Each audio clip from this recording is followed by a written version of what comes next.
En noviembre del año 2009 empezó el ataque, bueno, el denominado ataque a Grecia, y ahí se sucedieron una serie de ataques a distintos países de los, bueno, denominados periféricos. Sea cual sea la situación, lo que sí es verdad que esto, hasta diciembre del 2010, o sea, 13 meses, lo que está claro es que ha tenido unos efectos devastadores. Por ejemplo, la bolsa de Grecia ha caído un 47%, en el mismo periodo la bolsa alemana, el DAX, ha subido un 27%, estamos hablando de un 75% de diferencia. La portuguesa ha caído un 9%, mientras el DAX, como decía, ha subido un 27%, o el IBEX 35 ha caído un 13% contra un más 27%, luego llevamos un menos 41% de diferencia. Bien, es cierto que en lo que llevamos de este año, el IBEX está subiendo un poquito más, ¿no?, que lo que es la bolsa alemana. Ahora bien, una cosa está clara, es decir, aquí hay algo que está detrás, hay un flujo de inversores que han salido y están saliendo de estos mercados. Lo primero que nos preguntamos es, especialmente en primer lugar por referente al IBEX, si esto está acabado o no. Es decir, ¿se han acabado los inversores internacionales o españoles de dejar de invertir en el IBEX e invertir fuera?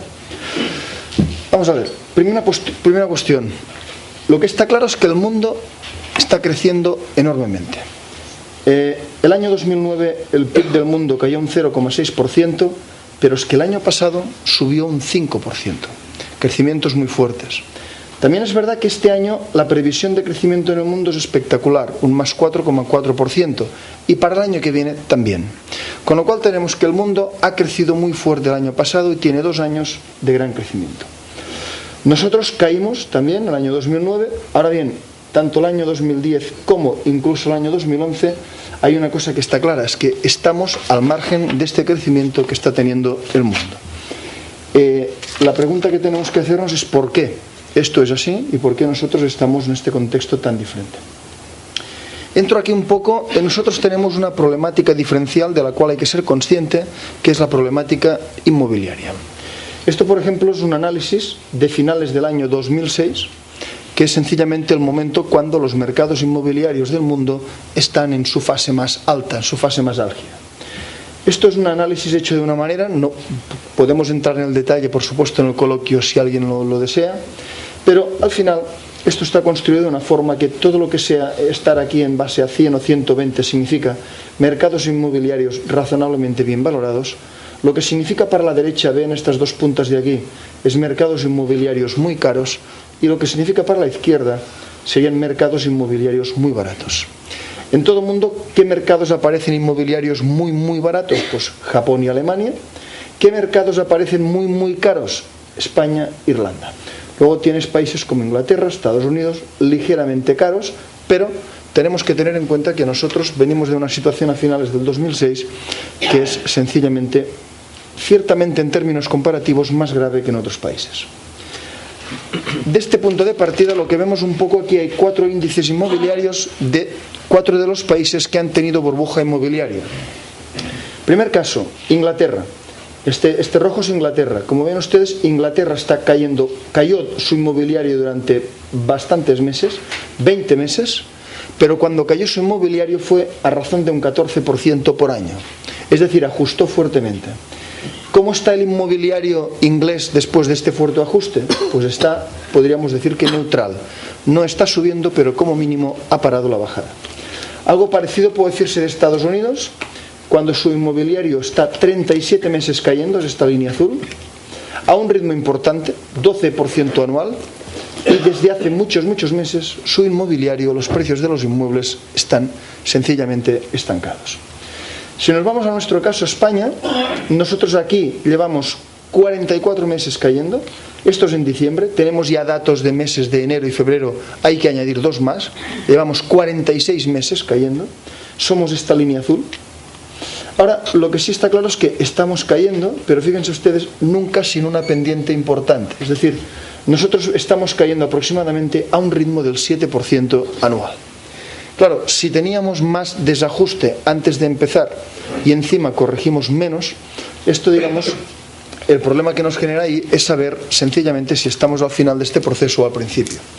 Esto es una información del precio euro metro cuadrado de la vivienda en España.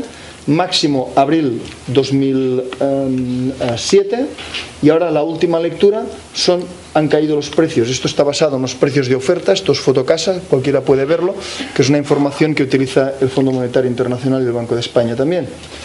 Entonces, los precios han caído alrededor de un 24%, si tenemos en cuenta la inflación un 29%, pero claro, seguimos a una tasa de caída muy baja. Estos son España.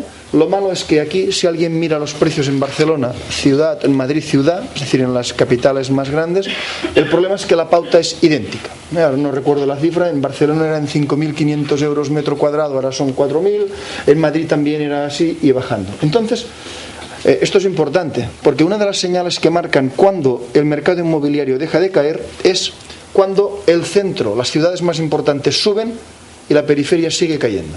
Esto es una de las señales que marca el fin. Hoy en día esto no está pasando, sigue cayendo todo, centro y periferia. Entonces, dicho esto, ¿por qué es importante? Este es un gráfico de la OCDE que es muy importante. Primero, ¿cuánto duran las crisis inmobiliarias? Hay un factor que es determinante. Duran según cómo está el IPC, los precios al consumo. Y ustedes lo van a entender rápidamente. Si supongamos que hay una burbuja inmobiliaria y los precios se van un 20% más de donde deberían, y la inflación es del 10%, solo con 2 años que no suban los precios, el desajuste se corrige. Si en cambio la inflación es del 2%, este mismo desajuste del 20% necesita 10 años. ¿De acuerdo? Aquí en este gráfico están graficadas un montón de crisis inmobiliarias que han pasado en el mundo. Por ejemplo, esta de aquí arriba es España del año 78 al 86, esta es Japón, pero observen ustedes esta relación. Esto es el IPC y estos son los trimestres de caída. Entonces la cuestión es la siguiente. Si ahora nosotros llevamos unos 15 trimestres de caída y nuestro IPC está al 3, luego estamos por aquí aproximadamente. ¿Esto qué quiere decir? Hombre, que alguien podría pensar que la crisis inmobiliaria se ha acabado siempre que los IPCs estuvieran del 10%. Pero nuestros IPCs están aquí 2-3%. Con lo cual, cuidado, el inversor internacional o en inmuebles, ¿qué está diciendo? ¿Yo voy a invertir ahora en inmuebles en España? No. Dado que tienen inflación baja, voy a esperar, ¿pero cuánto? Pues estamos hablando entre 30 y 40 trimestres. Es decir, según esto podríamos estar a la mitad o a menos de la mitad de este recorrido inmobiliario. Esto hace que mucho inversor inmobiliario, español o internacional, diga, por ejemplo, yo me voy a plantear invertir en inmuebles en España a lo mejor dentro de 5 años. Lo olvido durante 5 años y dentro de 5 años vamos a ver si empiezo a invertir o no empiezo a invertir. Entonces vamos a ver. Claro, el problema es que parecemos que estamos lejos, tanto por la velocidad del ajuste como por el tiempo, del final de la crisis inmobiliaria. Y esto es muy relevante. ¿Por qué? Porque burbujas inmobiliarias y caídas de burbujas inmobiliarias han ocurrido en muchas partes del mundo. Y entonces podemos extraer patrones. ¿Qué ha ocurrido en todos los sitios del mundo donde ha habido burbujas inmobiliarias que han pinchado? Punto número 1. El consumo cae en picado. El mismo efecto riqueza que cuando suben los inmuebles hace que las familias vayan consumiendo y se vayan animando, cuando los precios de los inmuebles caen, el consumo se frena. Ha pasado en todos los sitios. Japón es el caso paradigmático, pero en todos. Esto evidentemente, si baja el consumo, no les voy a contar, pues baja el PIB, sube la tasa de paro y al final el gobierno, las finanzas públicas, tienen que hacer frente sencillamente a más paro, a menos ingresos por IVA, por sociedades, etcétera, etcétera. Ahora bien, lo realmente perverso no es esta parte de la derecha que baja el consumo, aun siendo fatal. Lo realmente perverso es esta otra de aquí. Es decir, cada vez que hay una burbuja inmobiliaria, quien sufre y puede llegar a sufrir mucho en función de cómo haya sido el desmadre inmobiliario, son sencillamente el sistema bancario. Sí, los bancos y cajas que han dado los préstamos a familias, a promotores, para que la burbuja inmobiliaria tirara. Además, nosotros tenemos una cuestión que es importante. Si fijan ustedes, la gran crisis de la banca internacional, que pasó en el año 2008, fue básicamente porque estos bancos lo que tenían mayoritariamente no tenían préstamos malos, tenían activos malos. Por ejemplo, habían comprado cédulas hipotecarias americanas, que eran malas, ¿no? El precio de estas cédulas americanas bajó de 100 a 20, por decir algo, con lo cual los bancos en sus balances ya notaron este impacto, tuvieron que contabilizar esta caída. Con lo cual la banca internacional que había comprado cédulas malas Esto le impactó muy fuerte en 2008. Ustedes saben que ahí se puso mucho dinero en estos bancos y ahora si uno mira estos bancos ve como sus beneficios están creciendo fuertemente. ¿Por qué? Porque su negocio les ha mejorado. En algunos casos estos cédulas hipotecarias han subido, han recuperado una parte importante del precio y luego ellos, en vez de hacer cada vez más provisiones, están haciendo cada vez menos, con lo cual sus resultados están disparados. Ahora, nuestro caso de nuestro sistema bancario es distinto, porque no había activos malos. O sea, aquí no se tenían cédulas hipotecarias malas a niveles generalizados. Lo que nosotros tenemos son préstamos malos. Es decir, préstamos a promotores malos, préstamos a familias malas. Y claro, y teníamos muchos préstamos, porque les voy a poner un ejemplo. Hay un ratio que es importante, que es el ratio de, se llama, préstamos a depósitos, ¿no? Es decir, de los depósitos que tiene un banco, ¿cuánto ha dado en préstamo? Aquí hay muchos bancos que si tienen 100 de depósitos, en su momento dieron 200 en préstamos. Y 150, 170. Es decir, que los bancos aquí lo que hicieron es que todos los depósitos los prestaron, hablando por supuesto genéricamente hablando, y como el mercado inmobiliario seguía, la banca de aquí lo que hizo es endeudarse para poder prestar más. Con lo cual todos prestaron mucho. Esto otros países, hablaba antes David de China, otros países lo han tomado como ejemplo. Y por ejemplo, hace meses ya que las autoridades chinas les han dicho a sus bancos: señores, bancos enormes, por cierto, les han dicho el China Construction Bank, Citibank, etc. Si ustedes tienen 100 de depósitos, solo pueden prestar 80. O sea, les han limitado la cantidad que pueden prestar. Lo cual son medidas de enfriamiento que son bastante efectivas. No hay más, no es la única. Pero claro, esto aquí no se hizo por lo que sea y no vamos a entrar. Con lo cual nos encontramos con unos bancos que han dado unos préstamos enormes y empiezan a venir impagados. La primera gran ola de impagados fue la de los promotores, que está ahí todavía, y la segunda gran ola puede ser sencillamente la familiar, que puede ir más debido al aumento de paro y aumento de tipos. Pero en cualquier caso, una cosa tengámosla clara: así como los activos malos entran enseguida en balance, los préstamos malos van entrando en balance con el tiempo. Ustedes han visto las políticas que han hecho muchísimas, adjudicaciones de activos o daciones en pago, etc. Hay toda una serie de procedimientos. Vean ustedes, por ejemplo, datos públicos, por cierto, vean ustedes la mora de los créditos al promotor, vean ustedes solo los créditos al promotor que el sistema en general ha dado, y vean ustedes, creo que se han provisionado en un 17%. Ahora, más allá, miren ustedes entidad a entidad y verán las enormes diferencias entre lo que han hecho unos y lo que han hecho otros. Hay entidades que han provisionado casi el 50% de los créditos al promotor. Y en cambio el conjunto del sistema ha provisionado un 17%. Es curioso que las que han provisionado casi la mitad sean precisamente las que tienen mejores ratios de capital. ¿Es casualidad o hay algo detrás? Pues no lo sabemos, pero está claro que estamos hablando sencillamente de mucho dinero. Entonces, la cuestión es sencilla. Mientras el sistema bancario español vaya saliendo, tengan ustedes en cuenta que aquí hay dos formas de encarar el problema cuando uno tiene un problema inmobiliario, digamos, la lenta y la rápida.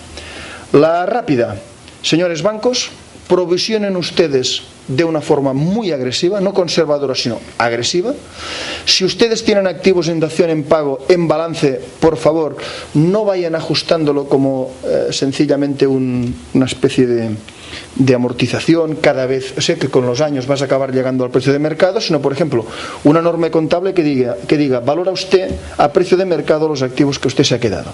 Es decir, hay formas de hacerlo, pero es muy distinto. Tengan en cuenta lo siguiente: si se actúa por la vía lenta, que parece que ser la que se ha actuado, esto quiere decir que esto va a salir en los balances con los años.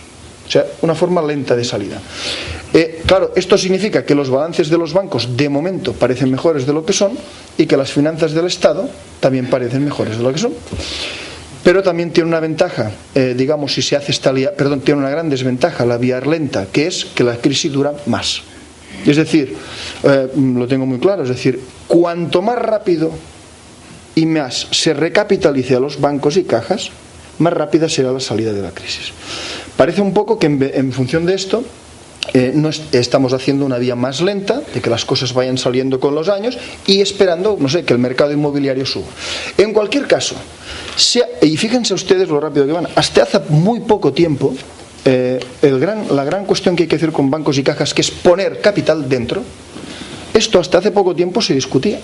se decía que era un tema de liquidez, que no era de solvencia. El Banco Central Europeo ha estado prestando hace 2 o 3 años a los bancos españoles. La primera vez que se ha reconocido que aquí hay un tema de solvencia es ahora cuando, hace escaso tiempo, se ha evaluado y se han dicho vamos a poner de momento 15.000 millones de euros en las cajas españolas, bueno, aquellas que no cumplían, que son unas cuantas. Y claro, y ustedes se preguntarán, el día que el Banco de España anunció esto, 15.000 millones, los mercados no reaccionaron. Y se van a preguntar ¿por qué? Porque 15.000 millones al final es una cifra modesta, asumible.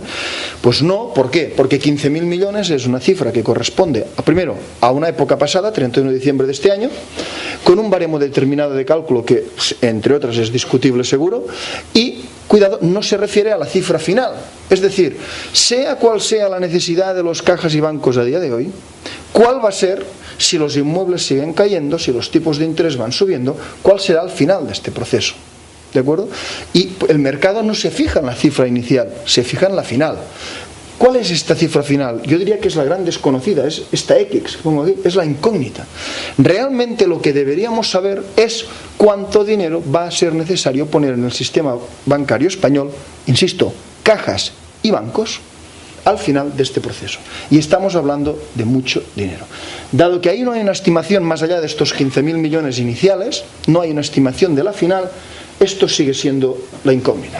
La pregunta es de decir, señores, ¿por qué estamos en una situación donde las finanzas públicas del Estado, que dicho sea de paso, su deuda contra el PIB no es nada grave, absolutamente? Hay muchos otros países que tienen una deuda contra el PIB mucho más grave.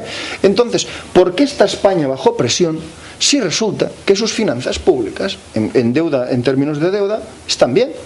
Pues básicamente lo están porque el mercado debería o necesitaría saber esta X, cuánto dinero va a hacer falta y quién va a ponerlo. ¿Quién va a ponerlo?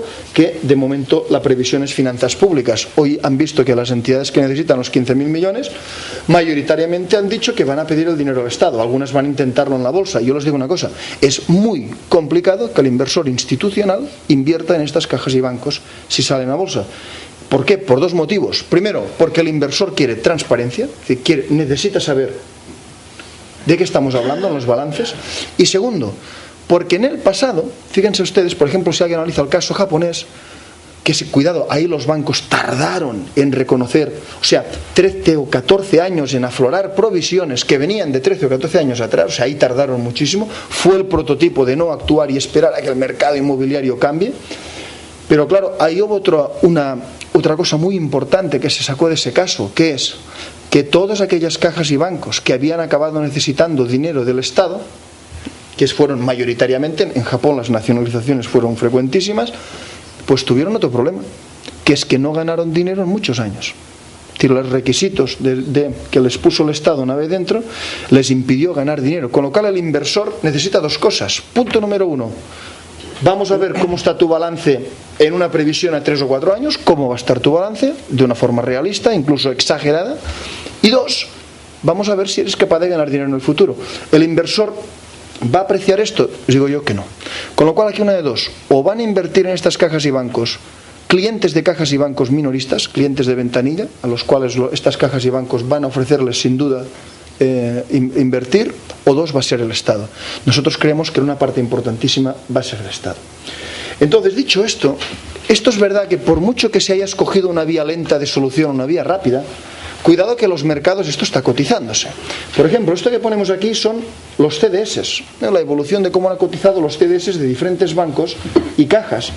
CDS al final, no quiero entrar en detalle, pero es como una especie de prima de seguros, que un inversor puede decir, oiga, yo tengo bonos de este banco, yo quiero una prima de seguros por si este banco hace quiebra en 5 años, que yo pueda recuperar mi capital. O sea, cójanselo ustedes, aunque no es exactamente así, ¿no? Fíjense qué está pasando. Por ejemplo, estos son 2 bancos europeos que no es que estén bien precisamente, uno es BNP y otro el Deutsche Bank. Que cuidado, estos tienen entre otros problemas que han prestado dinero a bancos españoles, por ejemplo, han sido de los que han prestado dinero. Pero fíjense cómo cotizan en los CDS, están por debajo de 100. Quiere decir que esta prima de seguros está por debajo de 100.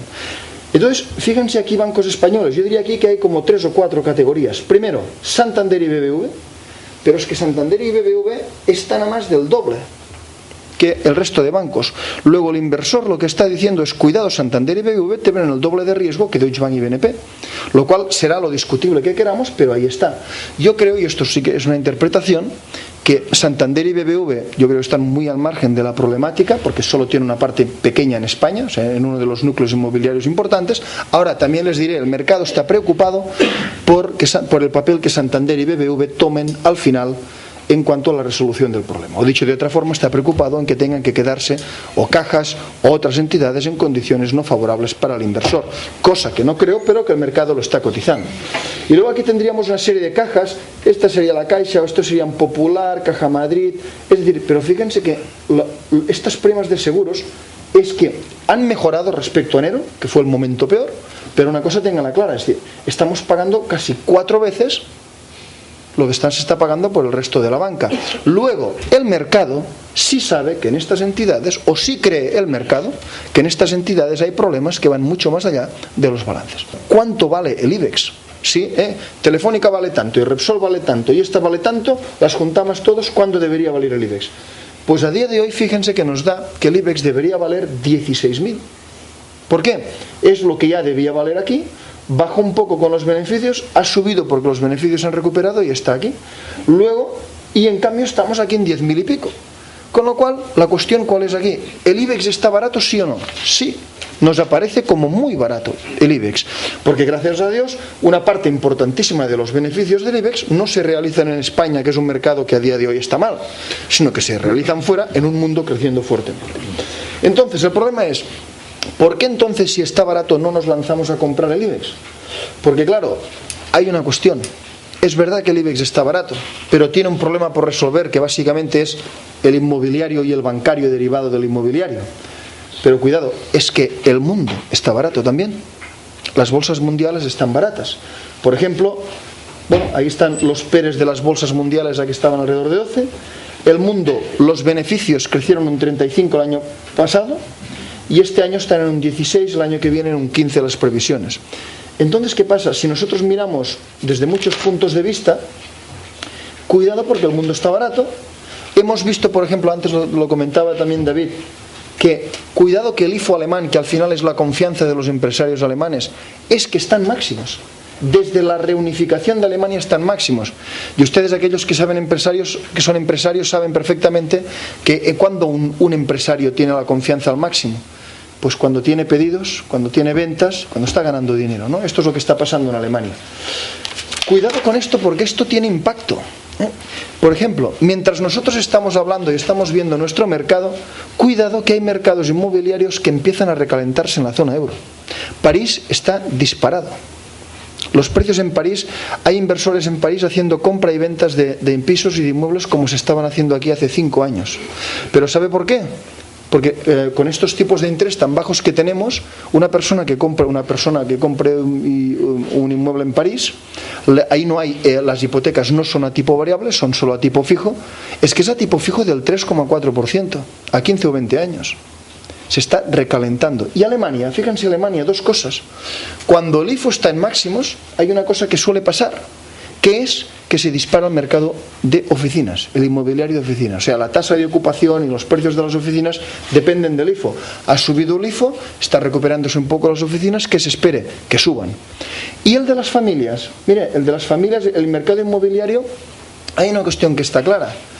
Mientras en Alemania el coste laboral no ha aumentado en 10 años, o sea, si el coste laboral que pagaba una empresa era 100, hoy es 105, en España más o menos está de 100 a 140, como Italia. Ha habido países que nos hemos vuelto muy caros estos años, Alemania lo han contenido, con lo cual, ahí ya ven ustedes que están bien en empleo, las empresas han sido bastante competitivas, pero cuidado con el mercado inmobiliario alemán, porque no ha tenido ninguna subida en todo este tiempo, y como no ha tenido ninguna subida, resulta, esto es un gráfico interesante, que es lo siguiente: ¿qué porcentaje de las casas que hay en Alemania son nuevas? O sea, y nuevas quiere decir que se han construido, es esta parte más oscura, del año 71 para adelante. O sea, en estos años de aquí. Es que el porcentaje en Alemania es del 15%. Tienen un montón de casas viejas, precios que no han subido y, por fin, desde hace mucho tiempo, el consumidor alemán está despegando y los salarios alemanes, que han estado parados muchos años, ahora empiezan a subir. Con lo cual, ¿cuál es la cuestión? Y esto afectará luego a los tipos de interés. Lo siguiente, ¿qué creemos que va a pasar con los tipos de interés en la zona euro? Pues lo dimos claramente. A nosotros nos convendría que estuvieran en el 1, es lo que necesitamos nosotros, que no subieran, pero los van a subir. ¿Y por qué los van a subir? Los van a subir porque si no los suben, hay zonas de la zona euro que se les van a recalentar. ¿Y hasta cuánto creemos que van a subir? Piensen ustedes que cuando nosotros nos hubiera convenido que subieran tipos, tampoco lo hicieron. Entonces Alemania estaba mal, el centro estaba mal y los mantuvieron muy bajos, cosa que prolongó nuestra particular burbuja. Entonces, ¿qué creemos aquí? Hombre, no creemos que los vayan a subir al 5, porque sencillamente estarían matando a países como nosotros y otros. La zona euro somos muchos, pero cuidado, lo que sí creemos es que los van a situar en lo que nosotros creemos que es la neutralidad, tipos de interés reales 0. Es decir, ahora mismo los tipos de interés están al 1, la inflación está pasados del 2, 2,2, 2,4, entonces creemos que el tipo real negativo es muy malo y creemos que van a subir los tipos, no mucho, pero sí entre el 2 y el 2,5, que es donde están los IPCs ahora mismo, ¿no? Con el permiso luego está de cosas como el petróleo, ¿no? Pero entonces, dicho esto, las empresas ahora mismo como están son muy rentables, las rentabilidades de las empresas son altas, los beneficios que han publicado las empresas no es que sean buenos, es que son espectaculares. El año pasado subieron este 35%, mucho mejor de lo esperado. Nosotros monitorizamos cuántas empresas, digamos, publican mejor y cuántas empresas publican peor, y la verdad, es decir, ya llevamos todo el 2009 y todo el 2010, o sea, ahora se acaba de publicar el cuarto trimestre de 2010, y es que los beneficios publicados de las empresas han superado con creces a los que se esperaba, que ya se esperaban altos. Solo ahí les diría una cosa, hay ratio de sorpresa tanto en beneficios, tanto en Estados Unidos como en Europa, como también en ventas. Las ventas han subido del orden de un 10%, más de lo que se esperaba, y los beneficios un 35%. Ahora, sí les voy a decir respecto al paro, claro, hay una cosa que está clara respecto al paro. Podemos hablar mucho respecto a qué cosas se pueden hacer para aumentar el paro. Ahora bien, hay una variable que no falla nunca, que es la siguiente. Esto es en Estados Unidos desde hace muchos años y se tiene en cuenta cómo crecen los beneficios de las empresas y luego cómo crece el empleo. Por ejemplo, en Estados Unidos ha pasado lo siguiente. Los beneficios de las empresas han subido mucho y el empleo, que es la línea roja, está aquí. ¿Qué creemos nosotros? Que el empleo en Estados Unidos va a subir fuertemente. O dicho de otra forma, ¿qué crea empleo finalmente? Lo que crea empleo es cuando las empresas ganan dinero. Eso hace crear empleo. Son las empresas que se ven con confianza y contratan. Entonces, esto que en los Estados Unidos nosotros creemos que van a crear empleo muy rápidamente, por ejemplo, aquí, en las empresas que solo dependen 100% del mercado español, creemos que esto les va a costar de una manera fuerte, todavía.